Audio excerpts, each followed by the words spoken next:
My mom said over the phone, "You're not in this family anymore. Stay gone." I said, "Okay." Then I pulled my name from the home equity loan, locked the backup account, and cut the property tax payments at 7 o'clock a.m.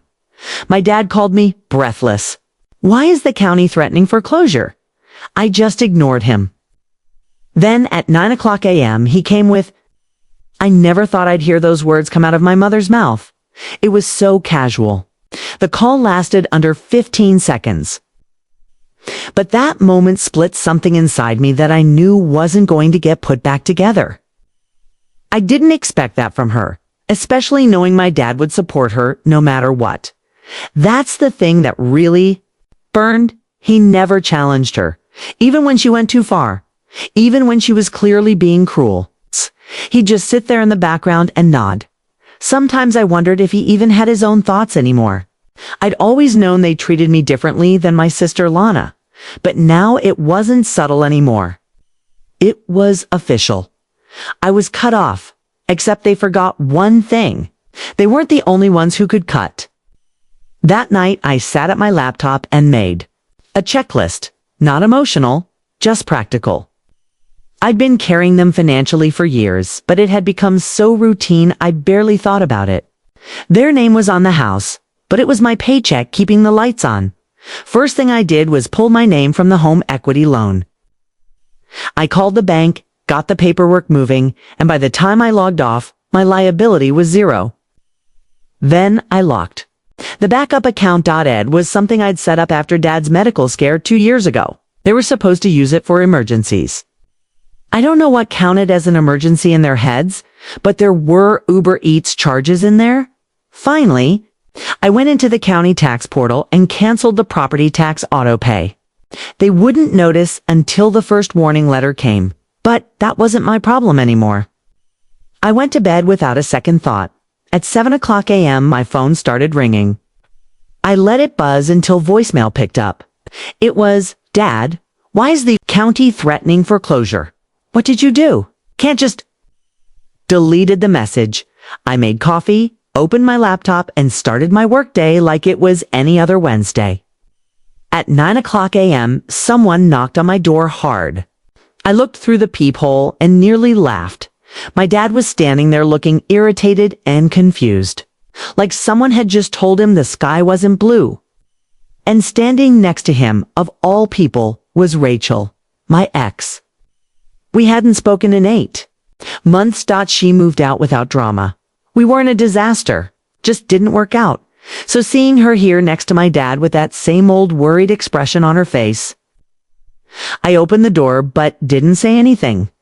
Dad started talking immediately, going off about how everything was being blown out of proportion, how Mom just said things in the heat of the moment.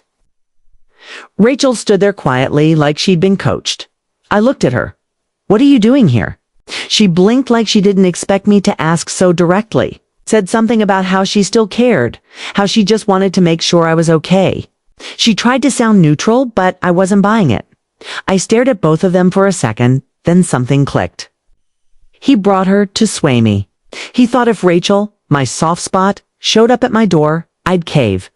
I'd fall back into the role, the helpful daughter, the reliable one, the one they could bleed dry and blame when things didn't go their way.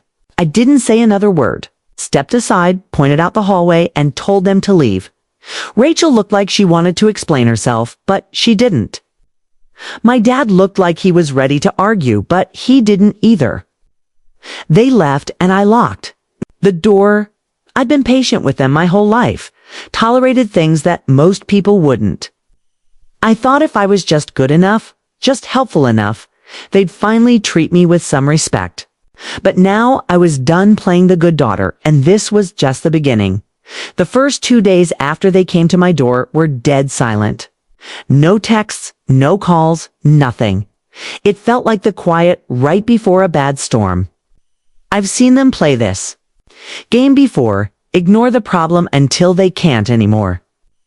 Then come crawling back like they were the victims. Sure enough, day 3, the text from Mom arrived. Just one line. "You need to grow up and stop acting like a child." I didn't reply. stared at it for a second, then deleted it. Okay? An hour later came another one. Your behavior is hurting this family. It would have been almost funny if it wasn't so familiar. That was always the script. It didn't matter what they did.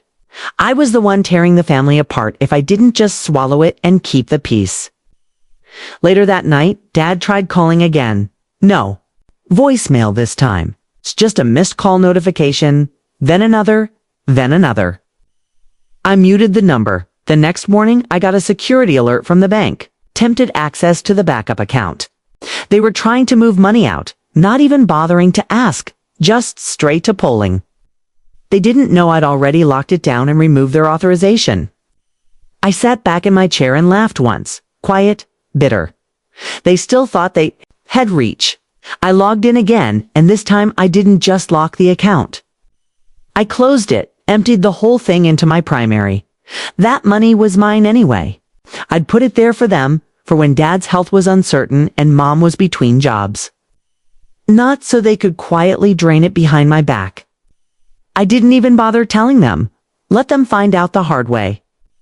That evening, around 10 o'clock, I got a message from Lana.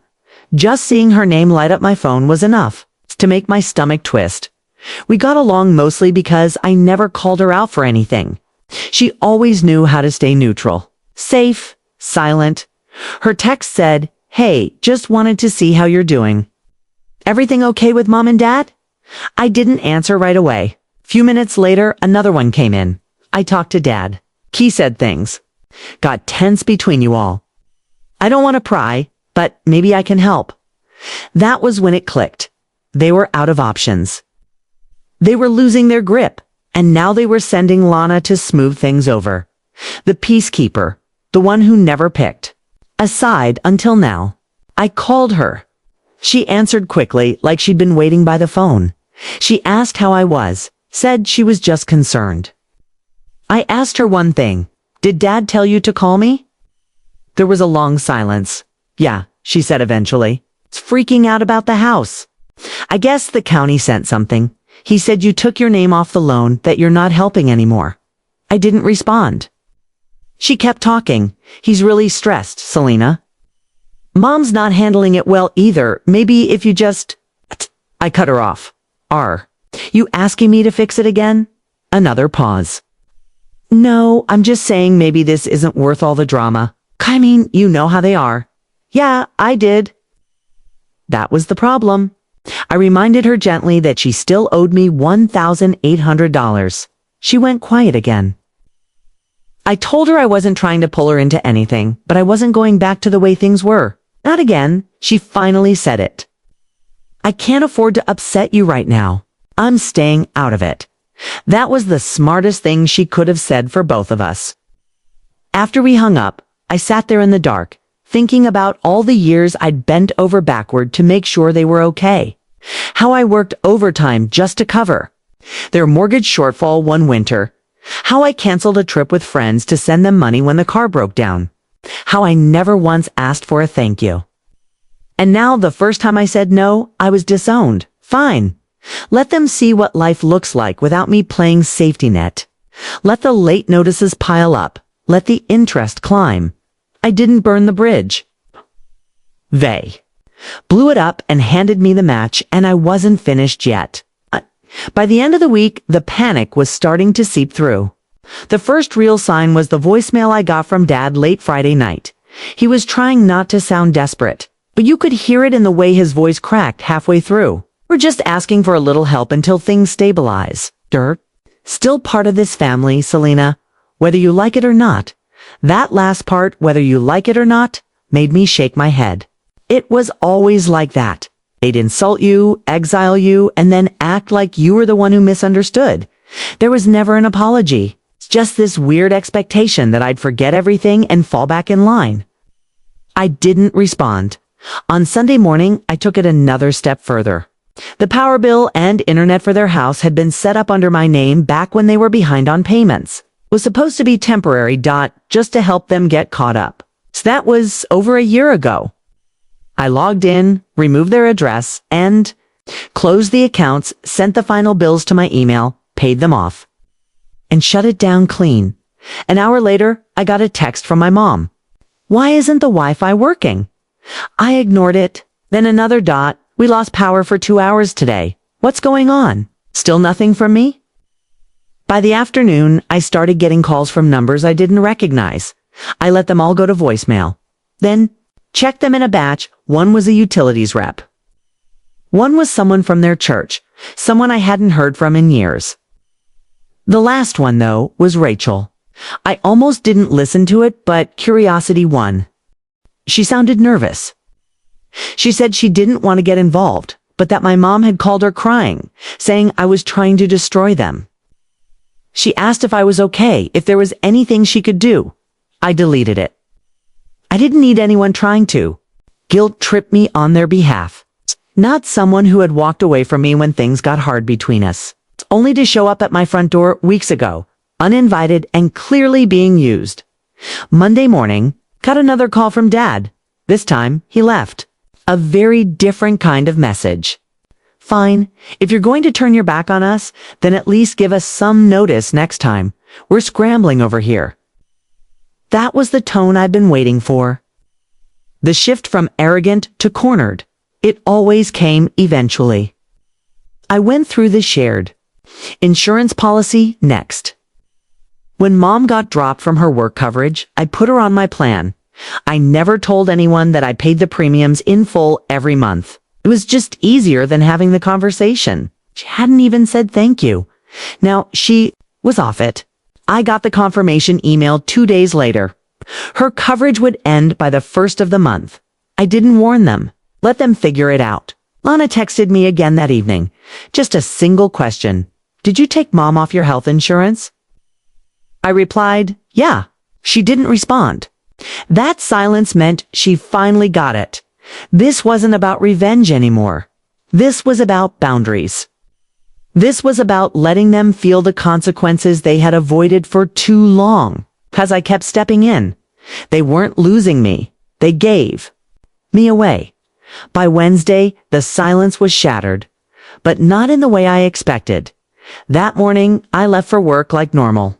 When I got home, there was an envelope taped to my front door, not mailed, stuck there with a piece of worn tape, like some passive-aggressive note left on the windshield. My name was written in blue ink. I knew the handwriting immediately. My mother. I stood in the hallway for a full minute before taking it down. Inside were 6 pages, handwritten both sides. It wasn't neat. It looked like she wrote it all in one sitting, too fast. Like the words were boiling over and she had to get them out before they evaporated. It wasn't an apology she wrote about. How disappointed they were in me. How family doesn't abandon each other. That I'd thrown everything away over some petty grudge. She said I was acting like a stranger, not a daughter. She actually wrote that I was erasing the blood that connected us. The last line was, "What did it, though? You're going to regret this when we're gone." I read it twice, then dropped it straight into the trash. No second thoughts. They had no idea what regret even looked like. The next day, I got a notice from the mortgage lender. It wasn't a late payment reminder. It was worse. The most recent payment had bounced. There was a bright red line that read, insufficient funds. Since I'd already pulled my name from the loan, I wasn't on the hook. But because they never changed the contact info, the warning still came to me. It made me wonder what else they were going to forget to update. I didn't have to wait long. That afternoon, while I was trying to focus on work, my phone buzzed with a number I didn't recognize. I ignored it. A few minutes later, it buzzed again. Same number. On the third try, I picked up just to stop the noise. It was Anne-Marie, my dad's older sister. She lived in Arizona, barely kept in touch with the rest of the family. I hadn't heard her voice in 5, maybe 6 years. She didn't bother with small talk. Your parents called me. I didn't answer. She said they were panicking about the house. Told her I'd gone cold, that I'd left them high and dry out of nowhere. I waited for her to ask me what happened, to ask for my side, but she didn single quotes T-dot instead. She said this, "You did more for them than anyone ever should have. Let them figure it out themselves." I was stunned, she went on. Said she'd always suspected. They were taking advantage of me. But when Dad used to brag about how I helped out with their bills, she could tell there was more to the story. Thought he sounded too proud of something he didn't earn. Then she said something that stuck with me. You can't teach people consequences if you keep cushioning their falls. After we hung up, I just sat there for a while. It was the first time in years someone in the family had acknowledged what was actually going on, not just tolerated it, not just told me to keep the peace. That same night, something else happened. Something I wasn't ready for. Rachel texted. It was short. I need to tell you something. It's about your dad. I didn't answer right away. I wasn't sure I even wanted to know, but curiosity chipped away at me until I gave in and told her to go ahead. She sent a wall of text. She said that when Dad asked her to come with him that day, she said no at first, but then he offered her something. He told her he'd pay her back the money he owed from that failed startup idea he convinced her to invest in, the money she lost after our breakup. When she was still trying to stay civil with the family, he told her if she could convince me to reverse the financial cutoffs, he'd make it right. She didn't take the money, but she went anyway. I just stared at the screen. So that whole day, the visit, her fake concern, the awkward silence, was just a setup. Another ploy. Another transaction in disguise. I didn't text her back, didn't ask follow-up questions. I just blocked her number and deleted the thread. Wasn't even anger at that point. Was this deep, exhausted clarity. Like I'd been squinting through fog for years. And suddenly everything snapped into focus. They didn't love me the way family should. They loved what I could do for them.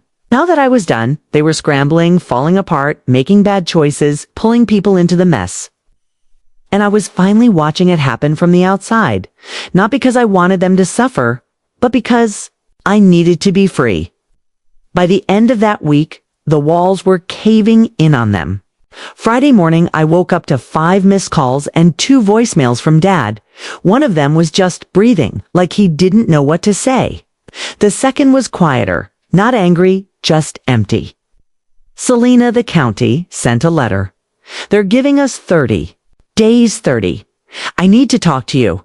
I stared at my screen for a while, wondering if he even remembered telling me I wasn't part of the family anymore.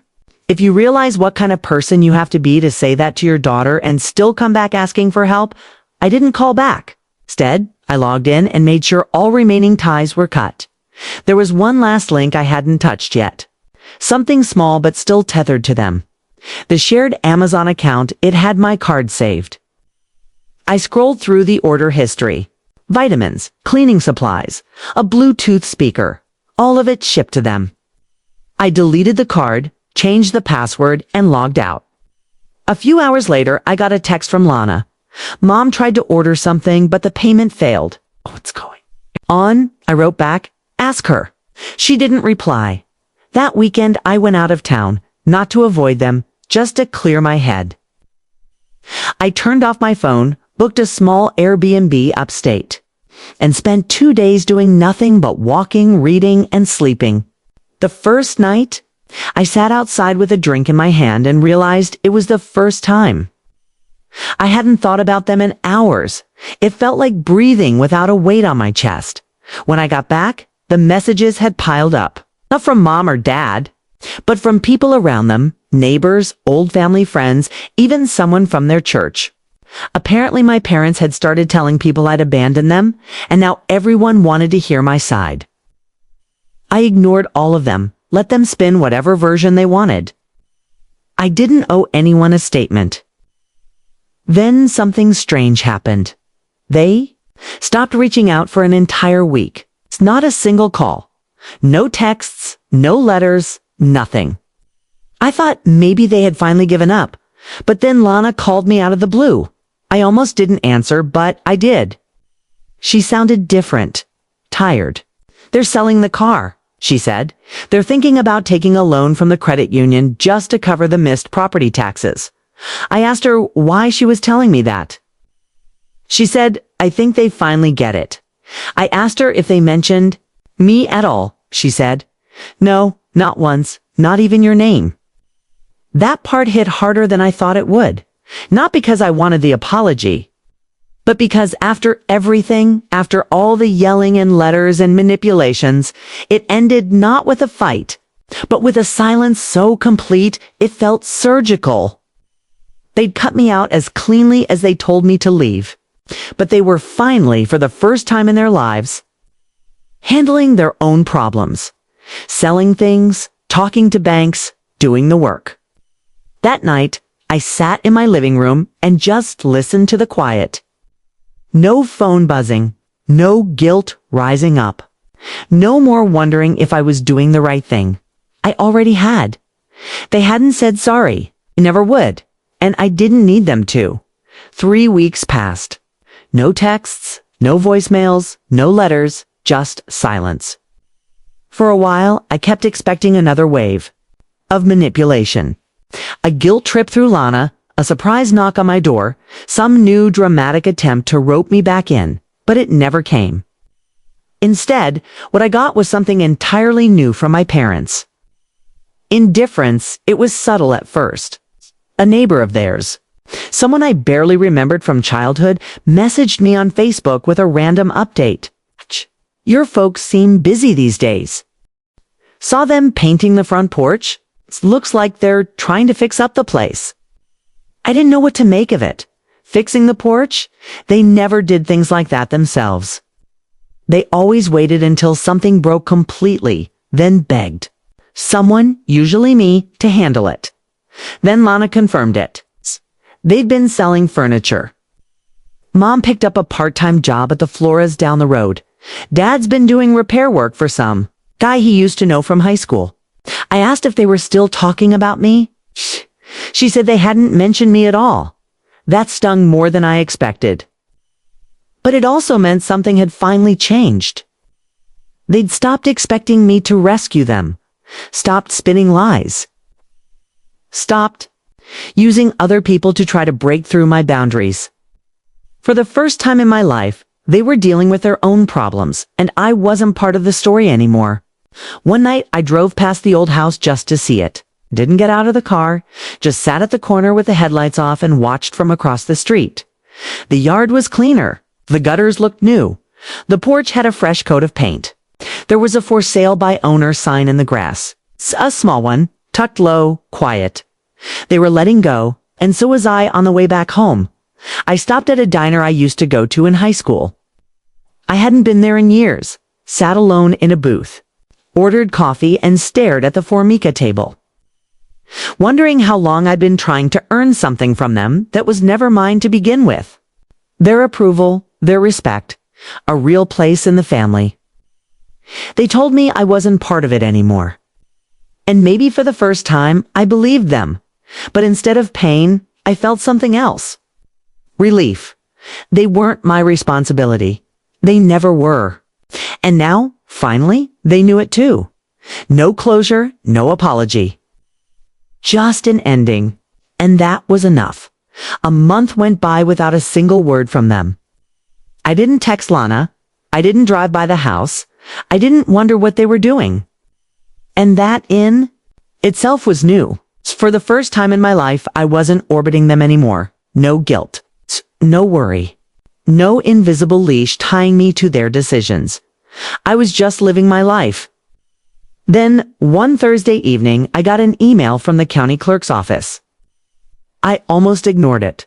Thought it was spam at first, but it had my full name in the subject line. I clicked it out of reflex. It was a deed transfer. The house was gone. I opened the attached document and read it 3 times. No agent listed. No realtor involved. Just a clean, direct sale. The buyer, some faceless LLC that specialized in distressed properties. I Googled them. They flipped houses for quick profit. Paid. In cash, moved fast. My parents had taken a huge loss. Attached was a second document. A retroactive release form from the old backup account I'd shut down. Signed and filed with the date, I cut them off. They'd gone back. Cleaned up the paper trail. Removed my name from everything, like I'd never existed in their financial world. I didn't know if they did it to avoid future problems, or if it was their final attempt to make the split permanent. Either way, it worked. It was over. I closed the documents, leaned back, and just sat there for a while. Not relieved, not angry, just still.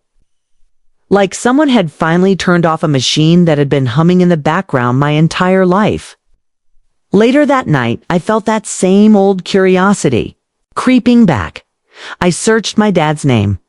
Nothing new, no lawsuits, no liens. Then I typed in my mom's. That's when I saw it. 2 weeks earlier, she'd filed a business registration. A shop. Flowers and vintage goods. I clicked the link and stared at the name. Vera and Vine. I hadn't heard. Vera in years. Her grandmother's name. A name she never used. It felt like something deeply hers. Something she hadn't shared with anyone in a long time. The address was on the east side of town. That weekend, I drove over just once. Not to talk. Not to confront. Just to see.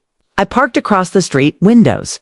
Up, she was inside talking to a customer. She looked calm. There were potted plants in the window. Old books on a shelf. Some kind of handmade soaps laid out in a wire basket. She was smiling, and somehow, it didn't feel like a betrayal. It felt like watching someone I used to know from far away. Like seeing an old teacher.